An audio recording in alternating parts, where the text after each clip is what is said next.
Live. Yeah! Due to some violent content, parental discretion is advised. Well,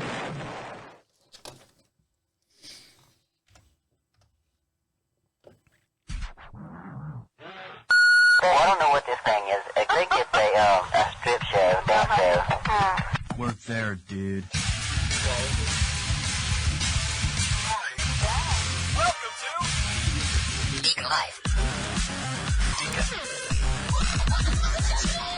DeaconLive.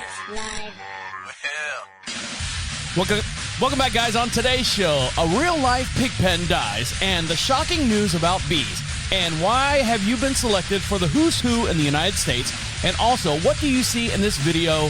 What do you see in this picture goes viral? All this and much, much more will be discussed here on DeaconLive. How are you? How are things? How are things going? Are you doing okay? I always check on you, make sure you're doing all right. You know, it's been about a week since I've talked to you. And I hope that you're doing okay with everything that's going on in this big, wide world of ours. I'm doing okay.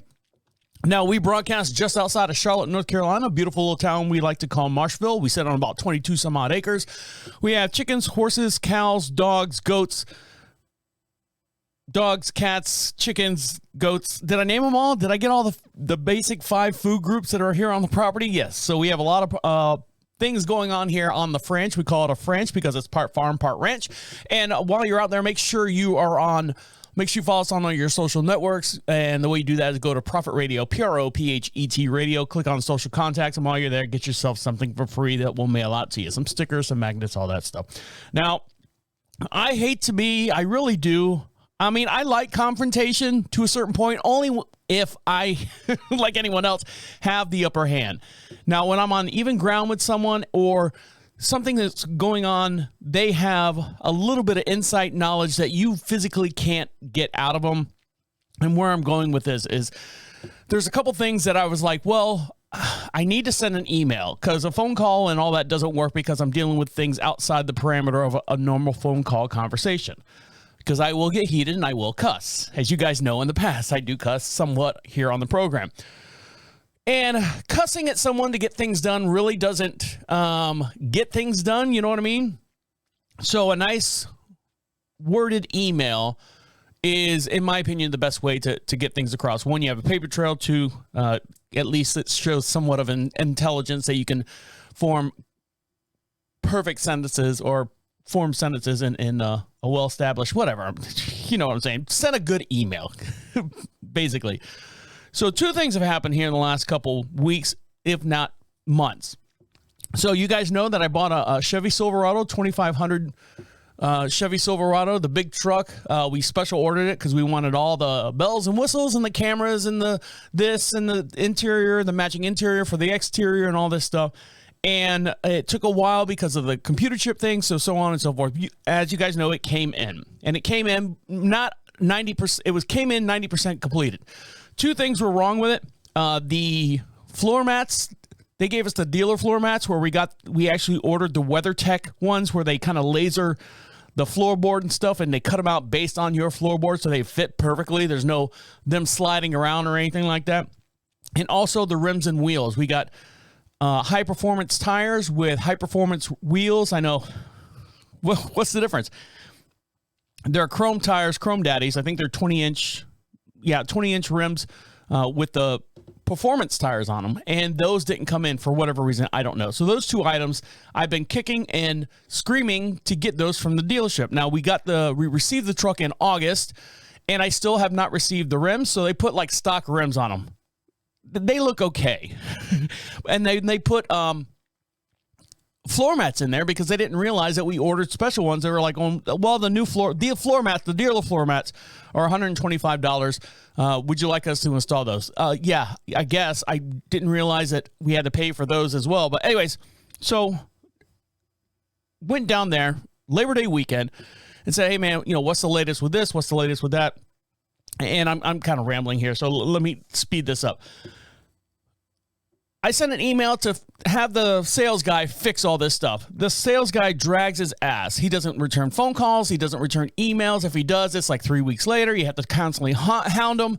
It's that type of deal. It's that poor customer service that I cannot stand. I will do anything you want as long as you I will be faithful as long as, customer service is there. Return my phone call, talk to me as a human, and give me an answer, whether it's the answer I want or not want. At least get me an answer so I can go, okay, at least I'm a consideration in your thoughts or in your process. No, our sales guy, we got him by default because we ordered the truck online, so it just went to his desk out of random salespeople. It just went to his desk, and it was an easy sale for him. He didn't have to sell us on anything. It just popped up on his email, and he's like, oh, look, this is a truck. Hey, come on in, sign the paperwork, and he was done. And then he's like, oh, fill out this and form and let him know I was a good salesperson. We didn't do shit for us, man. And my wife, unbeknownst to me, filled out the salesperson form and said, gave them all 10 stars all the way down the thing. And I was like, babe, you didn't fill that thing out yet, did you? And she's like, yeah, I did. I was like, God damn it, because he is a piece of shit. He got his truck, he got his sale, he got his money, he got his 5 stars or whatever the fuck he gets. You can see him getting pissed. And we are no longer his issue anymore. We're no longer his thing. Well, I wrote an email, so I'm waiting for a response to that. But I don't want to be that guy. It's easy. It's an easy fix. Just follow up with someone when they have a question about the product they purchased from you. Now, here on Deacon Live, we've got numerous and hundreds of sponsors and advertisers and people that we promote during the show over the last 7 years. And within 24 hours, I respond to every single person that reaches out to us here at Deacon Live. And all my advertisers know it. Thank you very much. We appreciate it. Great response. Good this, good that. But that's being a good customer service. That's why we have the success that we have here at Deacon Live. So I'm dealing with that issue right now. The other issue I'm dealing with is, as you guys know, my mom passed away in February, so my dad is now living with us. Here on the French, he's got the west side of the house. We have a very nice modest home. 3,600 square feet. I forget what the number is. I know, right? And he has one side of the house. It's a split floor plan with the living room and kitchen area in the center. On our side of the house, we have, 2.5 baths, entertainment room, which also is an office, our bedroom, and, our side of the house. My dad's side of the house, he's got one full bath over there that shares in between 2 bedrooms, and he's got, a long hallway. He can be in there, and we can be on the other side of the house. And literally, if we don't come out of our rooms or, we don't come to the kitchen, we'll never see each other. It's that kind of split floor plan. So my dad, part of the agreement with him moving up here is that we said, we'll give him a half acre of land on the backside of the property, and we'll build you a house. So how big of a house do you want? Well, I don't want to spend any more than, X. And I'm like, all right. So we got some floor plans. We had the septic people come out. They mapped out the septic because we are out in the middle of nowhere. So all our water ins and outs are well coming in and septic tank going out. So the well, no problem. The well will be suffice to pump our house and pump his house as well. The septic tank, that's a different thing here in North Carolina because we have that real hard crushed shale, that clay, that, rocks and quarry type digging up stuff to be able to hold a septic tank. Septic tank's done. Well, I say done. They found a place where it would actually drain, or what they call in the business, perk. And now we're in the process of pulling out or finding house plans. So a friend of ours had a small house built, like 980, I'm sorry, with the loft and everything was like 1,100 square feet. A little too big for what my dad wants. So we said, we'll take her drawings and have it adapted. Now, to buy the drawings, it's $600. And then the people that redid her drawings, we contacted them. It was $3,000 to fix $600 worth of drawings. I'm like, no, thank you. So I said, let's find something, a 2-bedroom, 2-bath drawing house plan somewhere. It's got to be out there. And so we found one. It was through, listen to this name.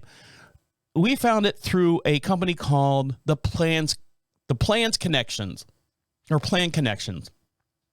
And so we found the house. It's like 900 square feet, perfect layout. It's 2-bedroom.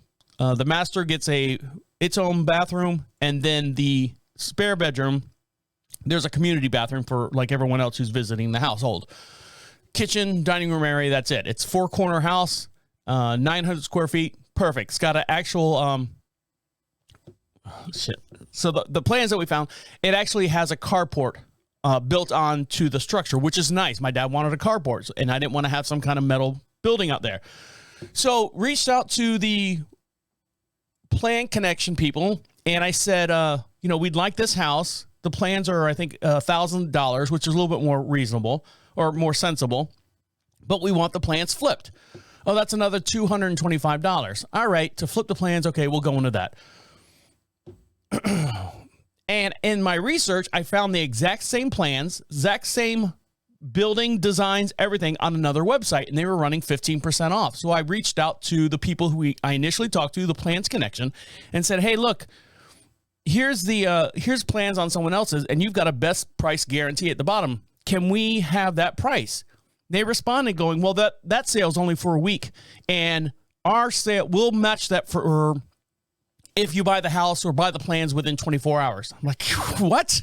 So now I've got a pissing match between me and this company out of New York is what I'm imagining. It's a warehouse full of just people with, typing and stuff. I guess I struck a nerve because I said, hey, I reached out to the other website and I actually talked to somebody and they said that the discounted price is until all those plans are gone, the first 25 people. So they reached back out to me and said, well, this morning, good morning. Thanks. What'd they say? Good morning. Glad to hear it. Happy building. See you later, basically. And I'm like going, well, that's kind of rude. You're not going to want to work with me anymore. So I went back to the second company, which is called houseplans.com. And I said, hey, I explained the situation and they go, you know what? We'll give you another 5% off on top of the 15% because you called and you inquired about our product and we'll help you through everything, walk you through every step. See, customer service. I call the people. They reached out to me and they said, because you're getting ready to do this, here's a 5% discount, which is nothing. I mean, it's a drop in a bucket. I mean, it's $56 off $1,000 plan, but still, it was that one little extra step, that one little extra customer service, and I have a name. His name is Jeff, but he spells it like Geoff, Geoff, as some people would say. But I've got that. I've got a contact, and he literally broke down everything as far as what to expect. Here's what your plans include, and it's got a list of everything. Here's what your plans don't include, but are available, not through them because of depending on where you're building the house, like you have to get your own land permit, you have to own the land, all the stuff that normally would be not included in house plans.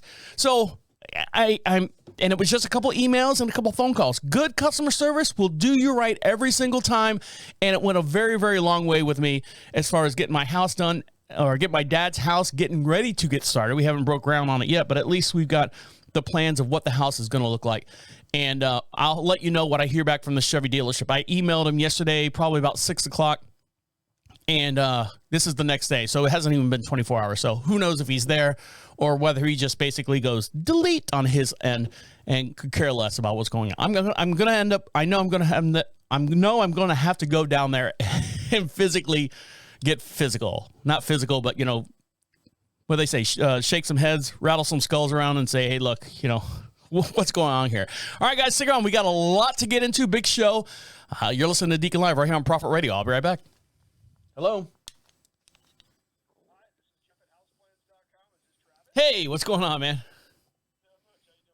Doing good. I passed all that information over to my dad. Because he's the financial department on that. So he's gonna look over it. He seems very satisfied with it. Do you know what the response I got back from the plan? What was it? Plan collection? You know what the response was when I said, "Hey, look, I talked to someone over there. It's not true," and they said, "Good morning. Well, that sounds good. Happy building," and then that was it. They completely blew me off. I'm like going, sons of bitches. Welcome back to Deacon Live. Make sure you follow us on all your social networks, and the way you do that and the way you find them are to go over to Prophet Radio, Prophet Radio. Click on social contacts. You can see all the different platforms that we're available on. YouTube, Spotify, iTunes, iHeartRadio is our main one there. They pay the bills around here. Make sure you like and share. And leave a comment. Give us a good review over there if you like. We, customer service. You give us a good review, we give you a better show, and the whole world turns on one axis. Now, this company right here has turned the world on its side several times, and it's the company that is named Hobby Lobby. And they have, they kind of fall in the same category as like the beliefs and stuff is like Chick-fil-A. They're pro-life. They don't believe in this. They have a strong, deep religious background and roots in the company. Now, David Green, the founder and CEO of Hobby Lobby, said he's giving away ownership to the arts and crafts company to a trust. So he's basically just signing over everything to a trust. I experience a similar decision-making process with the ownership of Hobby Lobby. I choose God, Green says in the article. Green explained that he didn't want to pass down ownership to his children and grandchildren because it didn't seem fair to me that I might change or even ruin the future of my grandchildren who haven't even been born yet. So basically, he didn't want to corrupt them with all the millions of dollars that Hobby Lobby has brought in. In this opinion piece, Green also challenged other CEOs and company leaders to find their truth, their source of truth. He reinforced that prayer and the Bible have always been his source of truth. Along with his wife, Barbara, Green founded the arts and craft company in 1972, and in 50 years, since the first store opened in Oklahoma City, the company has more than 900 stores and is the largest privately owned arts and craft realtor in the world. I can't think of any other arts and craft. What's the, Joann's Fabric, I guess, would be one of them as well.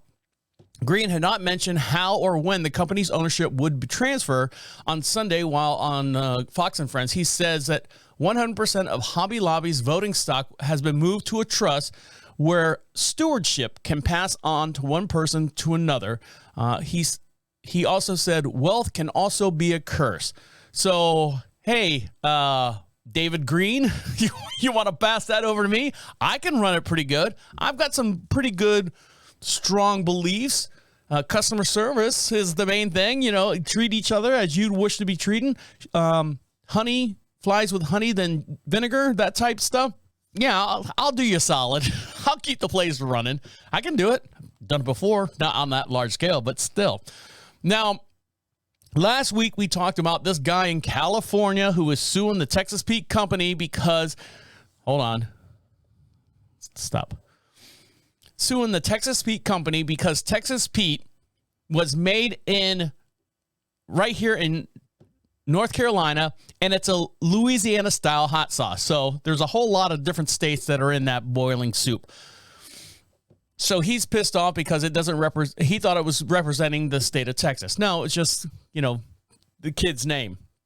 Now, another company that's getting to hot water as well is the pasta company called, Barilla, B-A-R-I-L-L-A, is now facing a lawsuit over the accusation that it misled customers to believe that the product that's made in Iowa and New York City was actually made in Italy. How? How did they actually mislead people to say that the Barilla pasta is made in Italy? Let's read more and to find out. Barilla is advertised as Italy's number one brand of Barilla has advertised as Italy's number one brand of pasta. A federal judge on Monday denied Barilla's motion to dismiss the class action lawsuit, accusing the company of misrepresentation of its product. Italy's number one brand of pasta could mislead customers to believe that the pasta was actually made in Italy. No, it doesn't. Now, Barilla features a green, red, and white colors, as in the Italian flag, and its signature blue boxes, which, I don't know, when I see blue boxes, I don't think Italy. I think Amazon products. In addition to asking the court to stop Barilla's... Oh, God, thank you.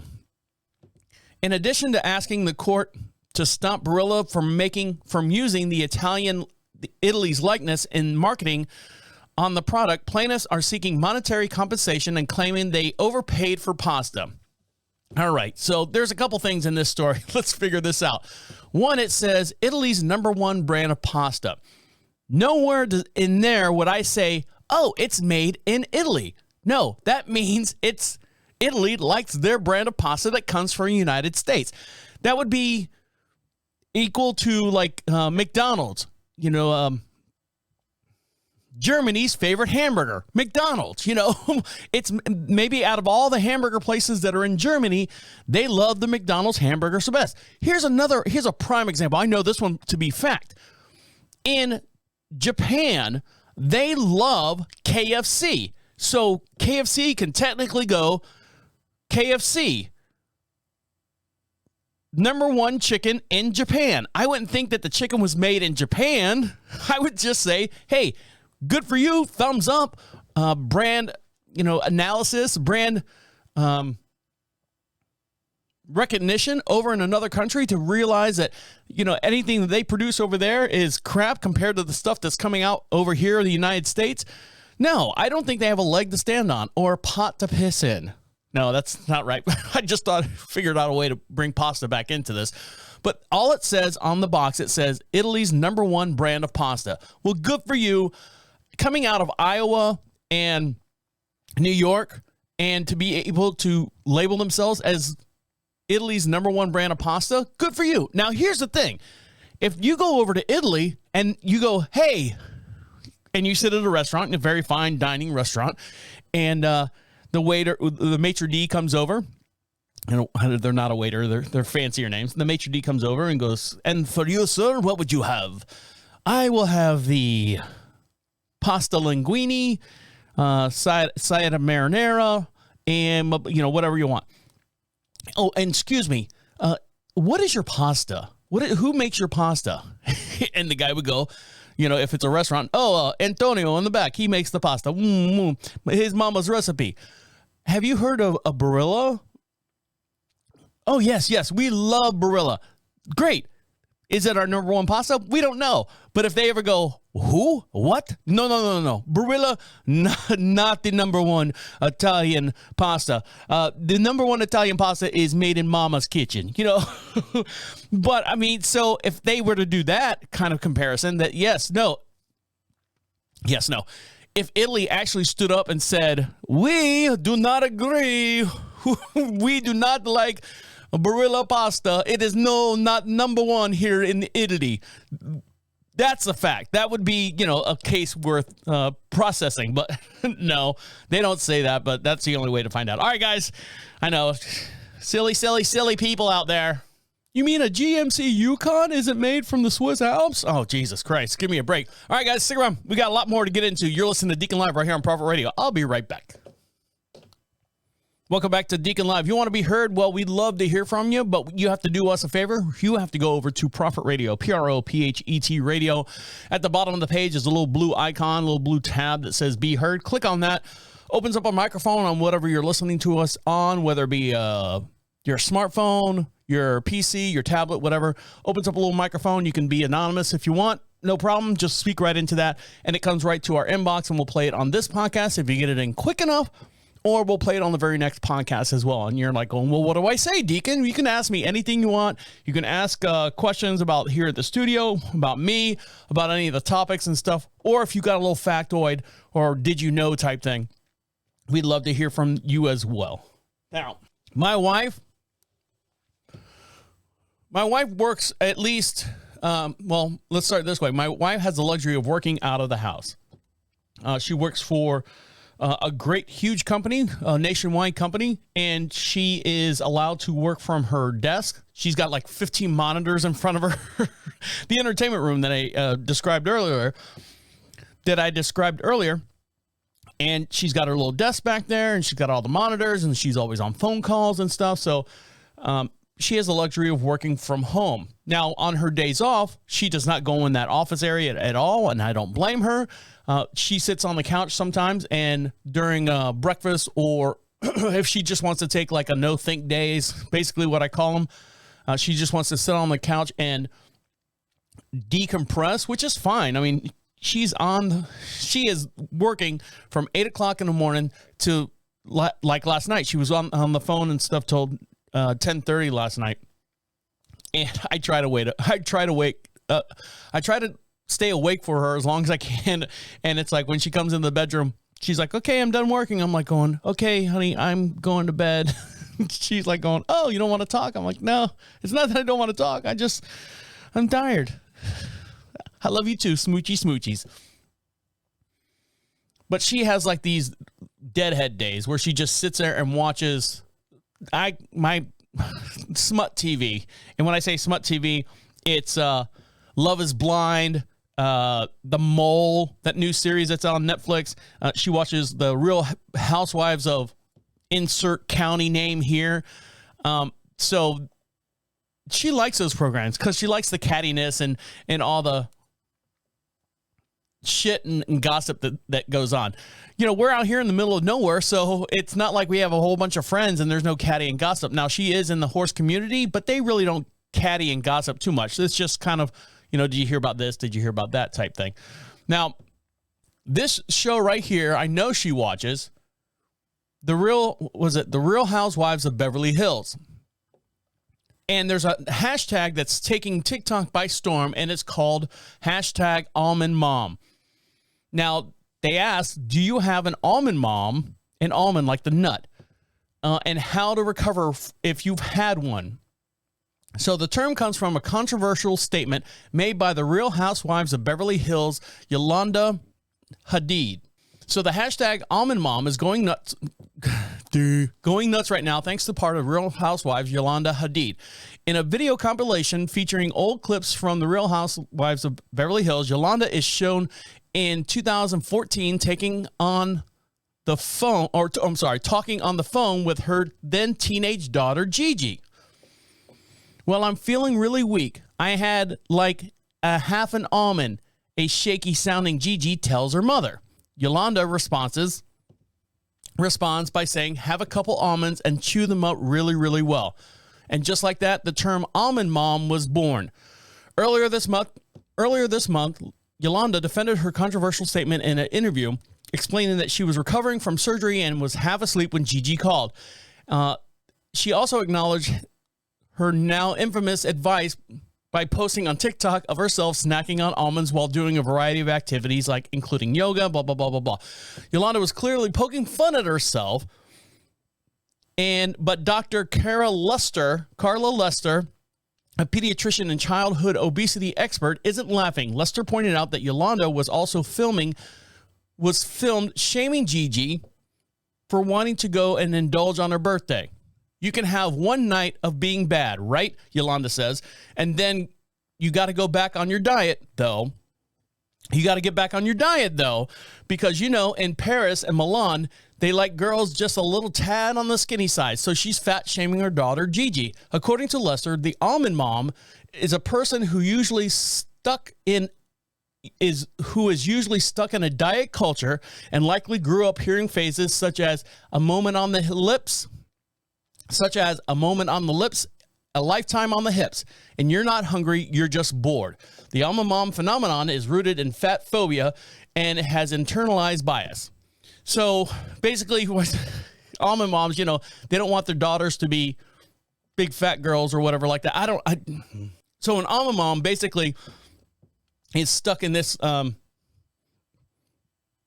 diet culture where And it's true, you know, we have changed in the last 10 years, but Yolanda Hadid, I don't know how old she is, but she probably came from that lifestyle where, like, the 80s supermodel. What was the first supermodel's name? Quote unquote real supermodel. I forget her name, but anyways, you were told that, you know, you had to be pretty, you had to be skinny, and she's still stuck in that mindset. Now, if you have received an email, again, junk mail all the time, but email, sometimes you have a hard time deciphering between junk email and real email. That's probably what happened to my email to the Chevy dealership. They probably thought it was junk email. But if you get an email right now, an unsolicited email with a suspicious address not associated with publisher marquee Who's Who, says you have been selected to be included in an annual publication of Who's Who in America. So if you get this email.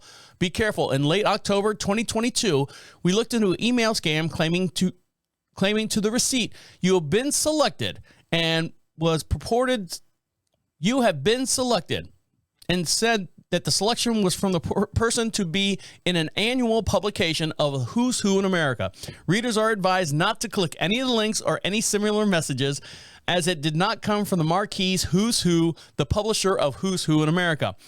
We have received detailed statement from Marquis Who's Who about these kinds of scammers and have printed messages in full at the end of this article. So there you go. Sorry, you have not been selected. One example of the scan has been reviewed. So if you're getting this Who's Who in America email, there's a couple people that would, they'll take their pride and go, well, finally, someone recognizes me for the job I've done or the position that I held, and they're going to put me in a publication of Who's Who as far as, now, if you are a mechanic and you get this Who's Who in America, and, finally, recognition has been bestowed upon me as far as being the number one mechanic or a mechanic that makes a difference. Now, granted, mechanics do make a difference, but as far as you being published in a Who's Who of America, I don't think that's going to be possible. But there is someone out there who has some kind of status in their job,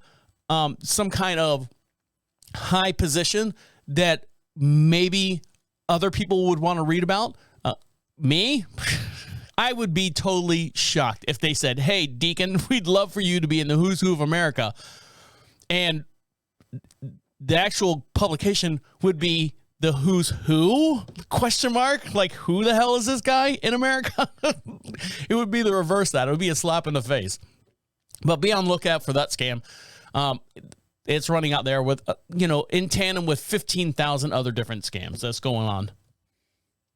I got a scam call the other day saying it shows your DirecTV account has been whatever, and I go, I don't have TV. Oh, you don't have TV? No, I don't have TV. I got an antenna. Okay, would you like to buy a DirecTV? No. Click. Now, someone who's been on TV for many, many years, and we always kind of looked at them and said, okay, when you see these faces that it usually stretches nationwide. Now, Sesame Street is known, still to this day, even kids that are being born and getting into the TV thing, Sesame Street has still maintained some kind of relevancy throughout the years, even with today's youth culture. Now, there's one guy out there that resonates through kids because kids like sweets, and this animal, this Muppet, loves to eat sweets as well. And that is this blue fuzzy guy by the name of Cookie Monster.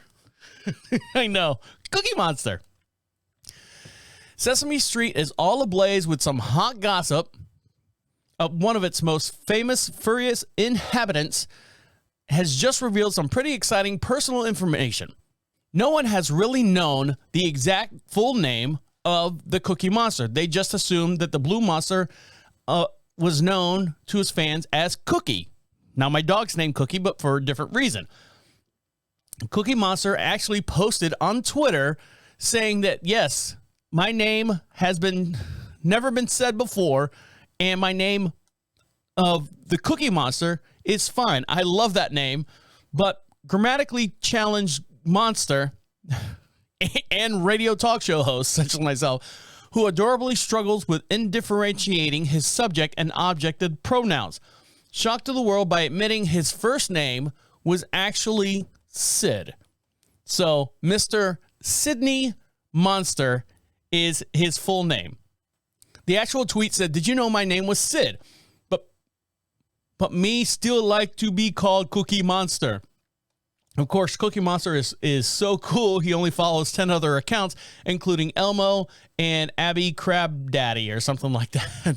So some Sesame Street superfans have quick to point out that this information has already been shared, but Cookie's moving into musical origin story for the first time. But he's got a new musical origin story the first time me eat cookies. So this is a push for his new musical that he's got going on now. I got a Will it play it? Oh, hello there. Okay, so here's a video. Now, don't forget, for every podcast we have a matching video as well. And for you to see this video, let me switch to camera 4 so we can all see it. We can all be friends. And here's a short little clip from his new musical coming out, the first time me eat cookies. So here we go. Whoops. Me just taking little trip down memory lane, looking at pictures from when me was a baby. Wasn't me a cutie pie? Yeah, me remember this day. It was first time ever me eat a cookie. The first time me eat cookie when me was very small. Me had never ever tasted cookie at all.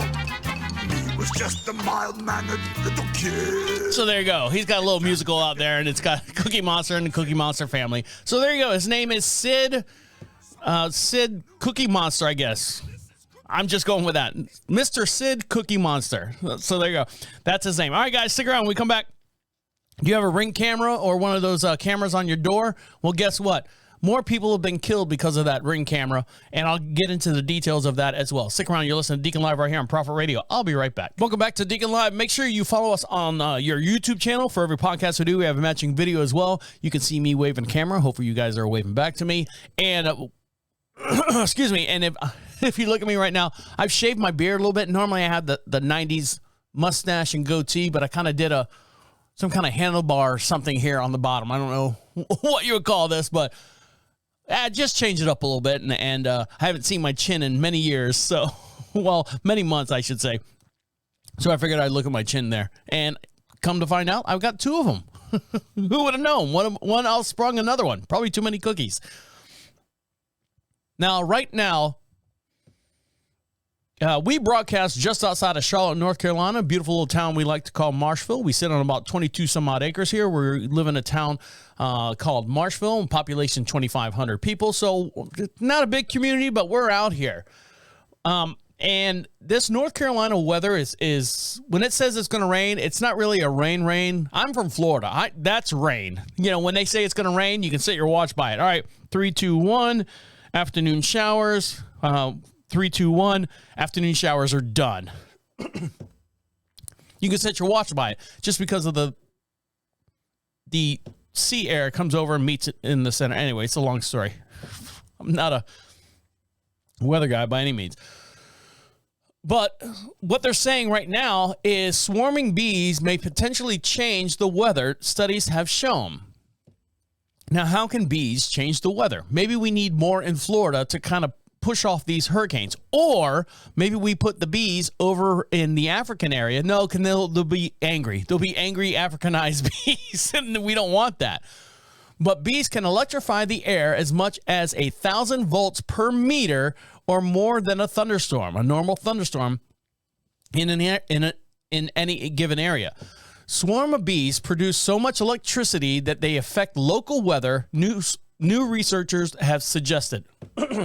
The finding, which researchers made by measuring the electrical fields around the honeybee, reveals that the bees can produce as much atmospheric electricity as a thunderstorm can produce. This can play an important role in steering dust to shape unpredictable weather patterns, and their impact may even need to be included in future climate models. So, for example, if you know there's a big, huge beehive throughout the Minnesota area, and there's a storm coming across there, and all the bees start getting, they start getting out there and flying around, maybe it'll push the storm the other way. Maybe it'll make the storm more intense. Think of how we could take these bees and actually use them benefit us. For example, out there in, Colorado, Nevada area, they're having a drought problem. California itself, they're sucking off the Colorado River, and that river's gone down and gone down. You're seeing like Lake Mead, they're finding like bodies and stuff that have been in the bottom of Lake Mead for a long time because the water's receding and it's not being replenished. Maybe take some bees out there and throw some flowers. There's your problem. Throw some flowers out there. Get the bees to stir the air up, get the weather going, and you can create rain. And then, boom, everything's fixed over there on the West Coast, right? if you can find any, honeybees out there, there was a long push to save the honeybees. What was the Jerry Seinfeld movie, Bee, where, this was the dawn of the era of the honeybees are not pollinating anything, or they're being phased out because of like pesticides and stuff. So if you want to fix the environment as far as droughts and stuff, throw some bees out there. Now, in this day and age, the security camera has been more and more affordable, or more and more needed now, because of just the environment that we live in. So take yourself back, let's say 8 years, where Amazon really wasn't the big mammoth, the big behemoth that it is right now, and we weren't getting packages delivered daily at our property or to our houses. It was unthinkable. You would buy something and go pick it up at a store, that type situation. But now, Amazon, you can basically buy the farm at Amazon and have it delivered to your door. So, of course, with that comes what they call them porch pirates. And so I'm not, people had this whatever stigma that I'm not paying, $100 to have a security camera on my front doorstep. I don't need that. I've got good neighbors. Well, unfortunately, your neighbors don't give a shit about you sometimes, especially if you live in those type neighborhoods. And now door cameras and Ring cameras and whatever you got out there, there's Nest, Ring, Fidelity, Oculus, I don't know, all these different Ring cameras are out there that are capturing all this stuff. And a lot of those are connected to your phone. So if you have like a motion at the front door, you'll get a little alert on your phone. Hey, there's someone at your front door. Click on it, and people can, either talk to them through the thing. You guys understand how the doorbell cameras work. That's what they're. But unfortunately, sometimes the doorbell camera captures something that is left to the interpretation of the person viewing it. So right now, a Ring camera. 2 Florida men allegedly shot an innocent woman 7 times after a Ring camera surveillance. After a Ring surveillance camera alerts. Shit. Let's read this again. 2 Florida men allegedly shot an innocent woman 7 times after the Ring surveillance camera alerted them. The police says, early on Sunday morning, a Florida man, sorry, Florida, you write your own headlines here. A Florida man and his teenage son were arrested after allegedly shooting and nearly killing a woman sitting in her car after receiving a Ring doorbell camera alert. After a neighbor stopped by Gino, 73, and Rocky, classic people, 15, at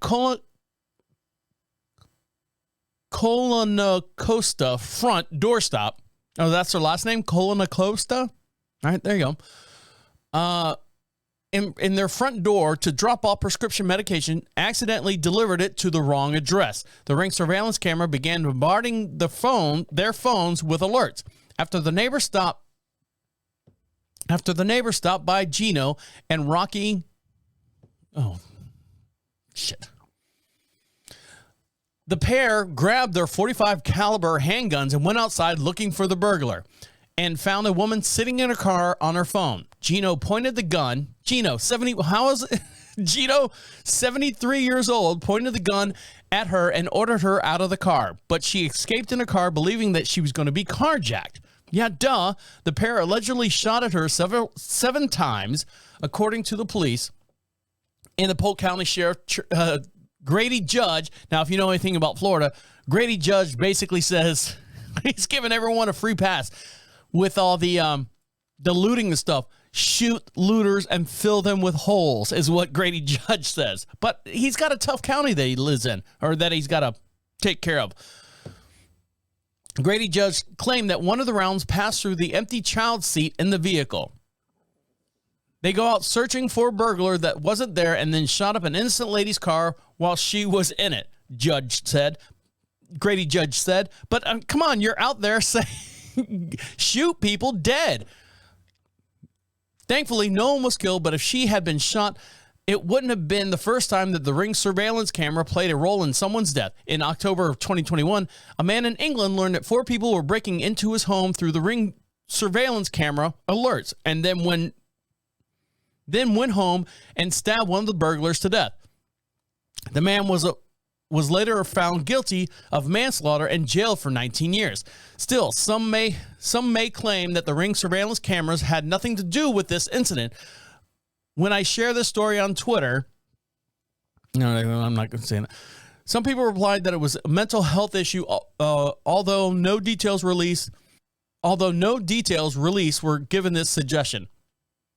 Given the popularity of Ring cameras, it's not unreasonable to assume a lot of people view Ring surveillance cameras this way. So let's try to be clear about this. We understand what's going on and what makes people make similar arguments about guns. When some people say that guns don't shoot people, people shoot people, we understand that there is some kind of intent that is meant to preempt any discussion about gun control. Similarly, a Ring camera does not force someone to go out and shoot innocent people, but both Ring cameras and handguns exist to amplify the tendencies and embrace different actions in which the case results in violence, arguing that the piece of surveillance technology is okay as long as you or other people like it, use it for your good reasons and not only and it's not only muddle-headed people, but preempted any discussions as far as surveillance outcomes. So they're saying basically, if you're watching the Ring cameras and you're looking for a fight, you're going to find a fight. That's what they're saying. Look at the Ring camera, do some, if there's something suspicious, don't take the matter in your own hands, I guess is what they're saying. But yeah, Ring cameras have caused more deaths since they've come out than normally would happen. All right. Stick around, guys. Got a couple more things to talk about, and we'll let you get back to enjoying the rest of the day. You're listening to Deacon Live right here on Prophet Radio. I'll be right back. Are we ready? Get this ball back rolling here.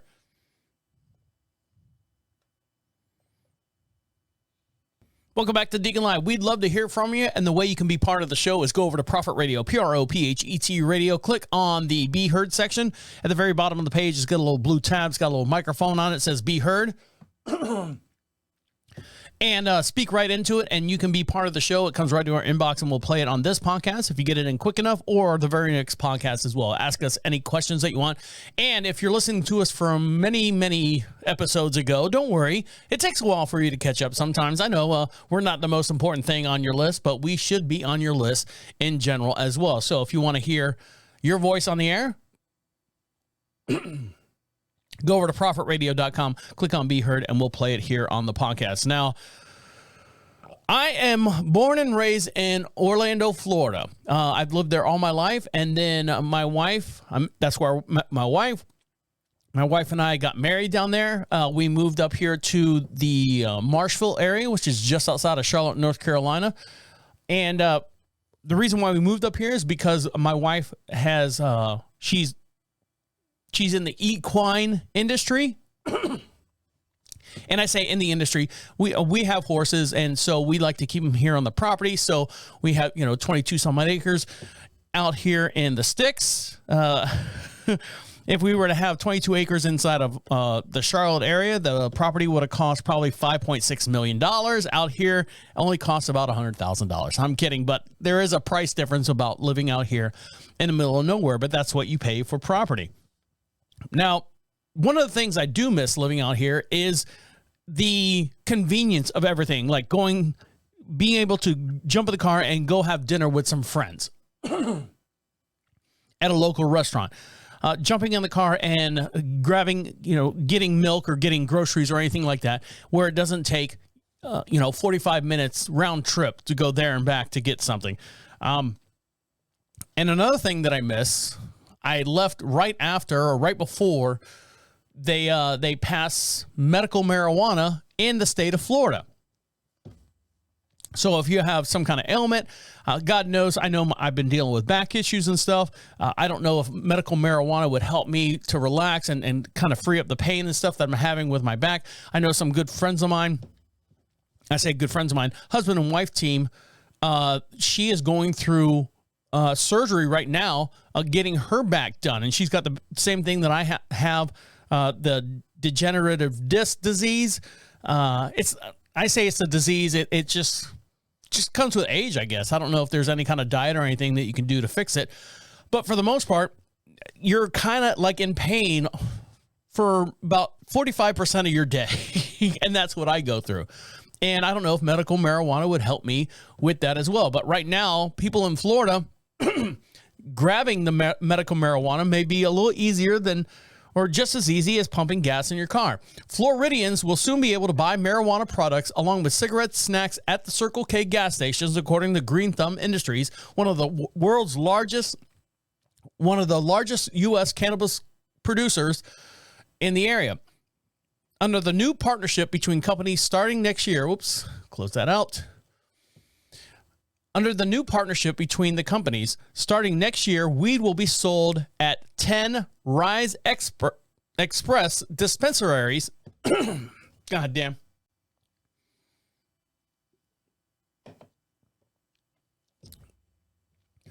Under a new partnership between the companies, starting next year, weed will be sold at 10 Rise Express dispensaries with a separate entrance from the gas station. Chicago-based Green Thumb announced on Wednesday, depending on how the customers could respond, how the consumers responded, the cannabis retailer could expand to more Circle K locations.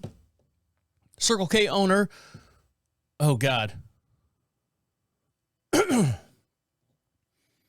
Circle K owner, Alimentation Couche-Tard. That's what it says. I'm telling you. Circle K owner Couche-Tard, Couche-Tard, Couche-Tard has more than 7,000 stores in 47 states, with 642 of them located in Florida. The Quebec, Canada-based company confirmed the agreement with Green Thumb to lease the adjacent space for its Florida stores. To be clear, Circle K is not selling cannabis in its U.S. stores.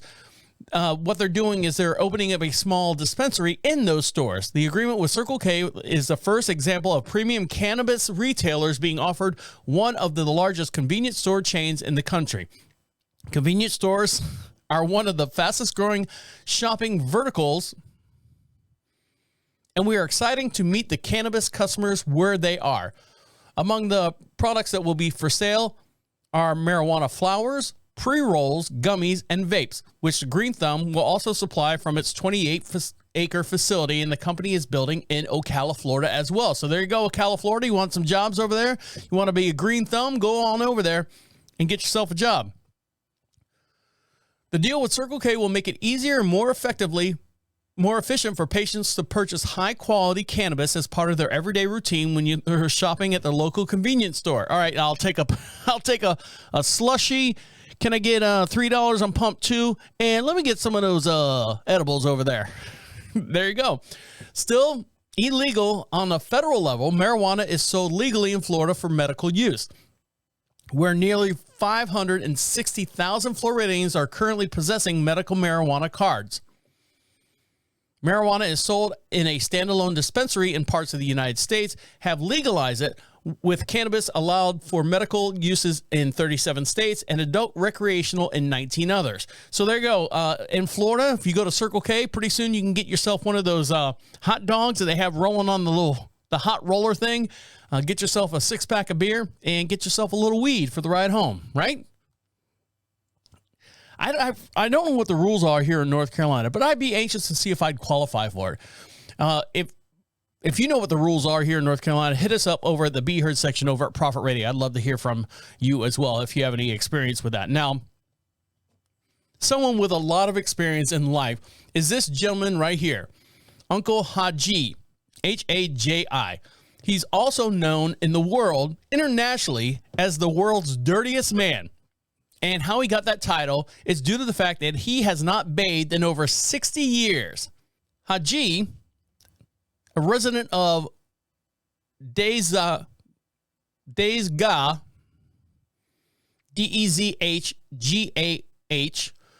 in the southern fars of the province of Iran, avoided eating any fresh fruit and believed he would get sick if he took a bath and that being clean harmed your health. The head of the district, being clean would harm your health. Uncle Hajid Uncle Hajid's face is similar to a caveman, and even an ordinary people thought he was nearly a century old. Hajid ate roadkill, smoked a pipe full of animal excrements. Local doctors say that he appeared to be healthy despite his lack of hygiene. According to the Iranian news agency, Hajid would regularly trim his beard by burning it while using a car mirror to see himself. He would sleep in a grave-like hole during the winter months. He would sleep in a grave-like hole, and during the winter months, he would live in a simple four-wall shack that the villagers would build for him. Oh, look at him. He's just sitting out there in the middle of the desert, laying on the rocks and stuff. Here, let me switch cameras so you can see him. There he is. World's dirtiest man. Local residents respected him and his decision to avoid cleanliness, but after a few years ago, bug on the screen, the youth tried to bring him in a car to a river bath, where he realized that they wanted to bathe him. He jumped out of the car and ran. Finally, a few months ago, villagers convinced him to take a bath. And you would be like, oh my God, that feels so good on my skin. It feels so good. And unfortunately, the story ends sadly. He fell ill shortly after and died this past Sunday because he ended up taking a bath. So they killed him. The cleanliness killed the world's dirtiest man. So there's got to be something said like that. Now, I know they're probably going to take his body and actually do some kind of research on it and say, hey, you've lived off this earth on this planet for 94 years, 60 of that, you didn't take a bath or take a shower or anything, and then the first bath you take kills you. So is it the water? Now, granted, it's in Iran. It is a third world country, and who knows what kind of bacteria and stuff they have in their purified water system, whether it would, I don't know if it's the level of the United States, but still, if you took a bath in a stream, and there's goats up at the top of the stream pissing and shitting in it, and it comes down, of course, those bacteria and stuff would get in his system and kill him. But he had some kind of natural immunity just by being dirty, so he is dead now. All right, guys, stick around. We got one more little segment to get into, and we'll let you get back to enjoying the rest of your day. You listen to Deacon Live right here on Prophet Radio. I'll be right back. Welcome back to Deacon Live. You want something for free? Of course you do. We'll give you something for free, but you got to do me a favor. You got to go over to Prophet Radio to get it, and the way you do that is to go to PROPHET Radio, click on the section that says free swag, fill out that little form there. Believe me, I'm not going to do anything with your email address or anything. I just want to know where to send the free stickers, the magnets and stuff that we have here in the studio, just for saying thank you for listening to us and sharing us and liking us and being a part of the show. It's that easy. Believe me. I've sent out a bunch of stuff. No one's complained about anything. It's good customer service.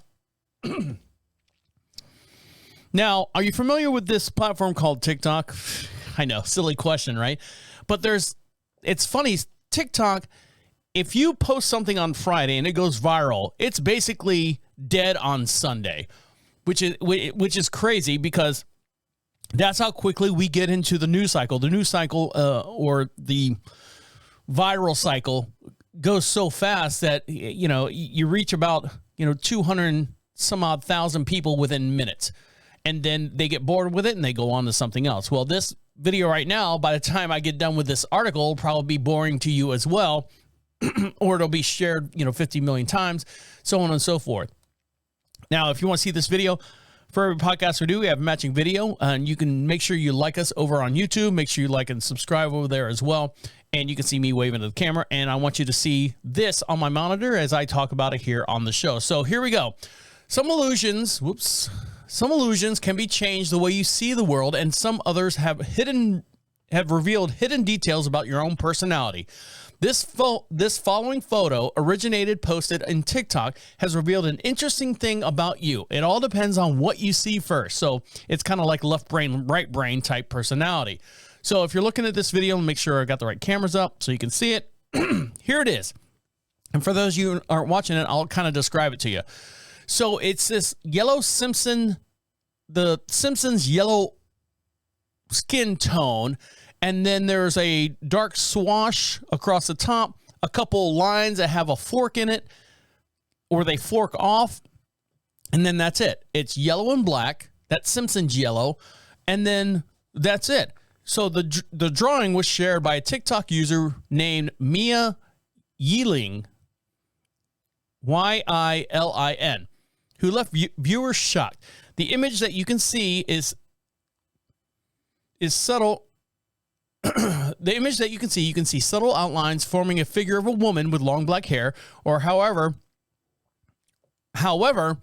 the figure's hands and feet also look like the face of an old man. So I'm looking at this thing right now, and I don't see either one. I see what looks like could be someone's hair. Let's see the video. What's the first thing you see in this picture? If the first thing you saw was the slouching woman, then you are a person of the highest morals. Not only are you kind and forgiving, but you're also generous. You are admired for your positivity and do things with efficiency. You're great at picking up on social cues and can be easily influenced by other people's negative behavior. If you first saw the man's face, then you, my friend, are a very secretive person. In fact, you often feel that no one truly understands the real you. You like looking at things analytically and logically, and don't want to be a people pleaser. Instead, you like to carve your own path and make decisions for yourself. With that being said, what you wish for the most is reassurance that you are loved by others. So I'm looking at hold on. Outside of her explanation on this, I'm looking at it, and I do see like an old man's face. Cartoonish, yes, but I do see like the nose and the eyes and this upside down frown looking thing. I do see an older man's face. Some people say a woman. So if you saw a woman, you are the moral type of person. You are kind, forgiving, but not only that, you are generously and admired by others because of your positivity and effectiveness.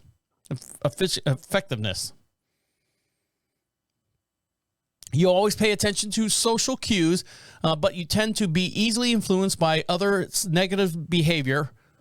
But you tend to be easily influenced by the negativity behavior of others. So on the other hand, if you recognize an old man's face, which I kind of see that, I don't see the woman's body or shape or anything in this picture, it means something completely different. You are discreet people. You feel too often that no one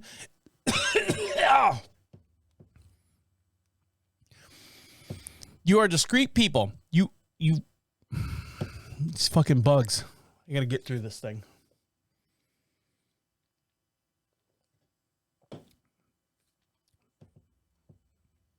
You are discreet people. You feel too often that no one, even the ones closest to you, really know you. The TikToker added, you like to look at things in an analytical and logical way and don't concern yourself about pleasing others. Instead, you choose to make your own way and stand your ground. However, your self-confidence is quite dependent on being loved by others. So I don't know what that says about me. My wife might have some agreements or disagreements on that. But yeah, when I look at this picture, I do see like an older man, a cartoonish older man. So there you go. Now, I was born and raised in Orlando, Florida. I've said that many times. And I went to elementary school. I was kind of what they called a latchkey kid. I went to elementary school. The house that I grew up in was walking distance to elementary school, junior high, and high school. So it was a great community to live in. It's the Sky Lake area just outside of Orlando, Florida. So elementary school, of course, I can't walk to elementary school. You know, it's literally like maybe a half a mile away, but still, you know, you're 6, 7, 8 years old. My parents wouldn't trust me to walk to elementary school. So I would go to daycare. Daycare was on the other side of town. I would get on the bus or the little short bus. No, not the yellow cheese wagon. I'm talking about they had like a little nursery bus, and they would drop me off at the elementary school, and then they would pick me up at the end of the day and bring me back. And then I would sit at the nursery. I'm not a latchkey kid. I was in nursery school until I was like 13 or something crazy like that. Because my parents both work. They work crazy hours. So go ahead, put them in daycare. I was like doing the books and their taxes by the time I left. So, did it again.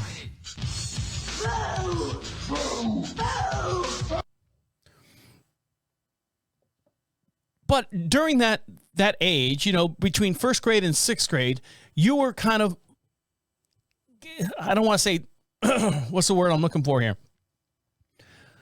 Not easily influenced, but there were certain people that you gravitated that you felt that would influence you. Now, throughout my whole entire elementary school life, I always had, so from first to sixth grade, I had, out of those 6 teachers, 4 of them were black women. And those black women, because I'm, they say you can't teach racism is taught. It's not inbred in you. I had no idea about the difference between black and white and stuff at that age. I just thought it was interesting the way that their concept and the way that they talk to people and the way that they just did everything else was totally different than my lifestyle, being a white male and a white household and all that stuff. I just thought it was so interesting. So I gravitated to these black teachers, these black authoritative figures, and I learned so much. And all of them were female. And I gravitated to them so much, and I learned so much about, quote unquote, looking on the other side of the fence, seeing, the whole entire life cycle. That's not what I meant to say. And I learned so much about, there's a lot of people out there that aren't like me, that do the same things that I do, and how easy it is or how difficult it is for them to get along with other people type deal. I just thought it was interesting.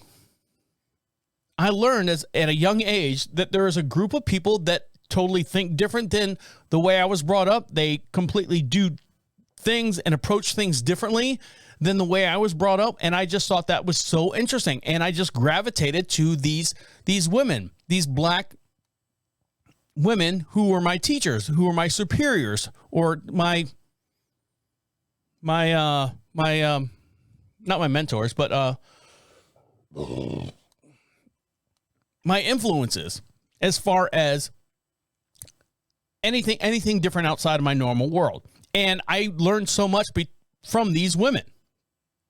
And everyone's out there has had that one teacher that just inspired you to do everything. Whether it be, high school, junior high, there's always that one teacher that has always inspired you, or you're like going, man, that just reached out to me and it touched me in a certain way. Well, this young lady right here, a WestJet customer agent, Laura Caruso, recognizes her former teacher, Miss O'Connell. Hold on, playing the video here.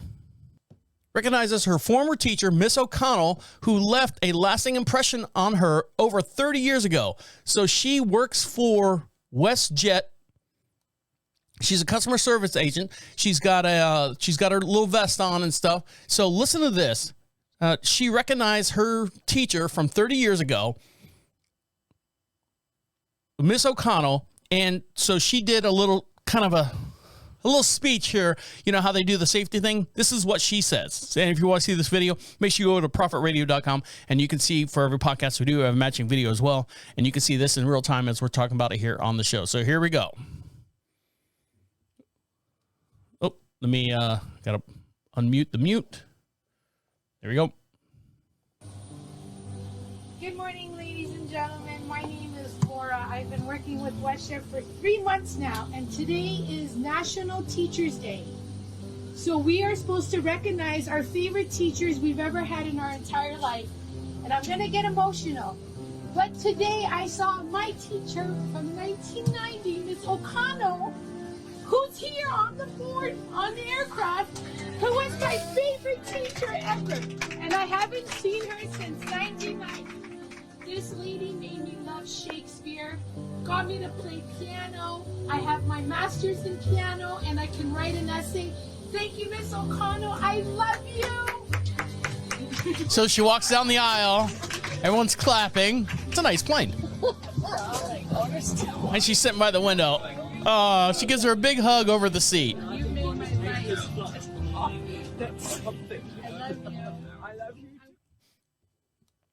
So there you go. She had a big influence on that young lady's life. And for those of you who don't know, my father-in-law who passed away, he was a teacher, junior high and elementary school teacher. And there's so many people that said that he was the biggest influence on their life as well. And my wife still gets like Facebook messages, we love your dad. He was awesome as well. So teachers out there, even though it's a thankless job, you're doing great work out there. All right, guys, on that note, I'm going to let you get back to what you got to do. Make sure you follow us and like and share us on all your social networks. And the way you do that is go to Prophet Radio, Prophet Radio. Get yourself something for free over there or the free swag section. And we'd love to hear from you as well. Click on Be Heard. Opens up a microphone and you can be part of the show at any given time as well. All right, guys, we're going to let you get back to enjoying the rest of your day. My name is the Deacon saying good night and good night.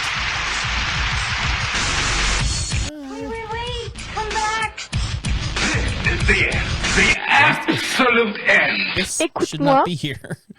This black thing. I'll fix it later.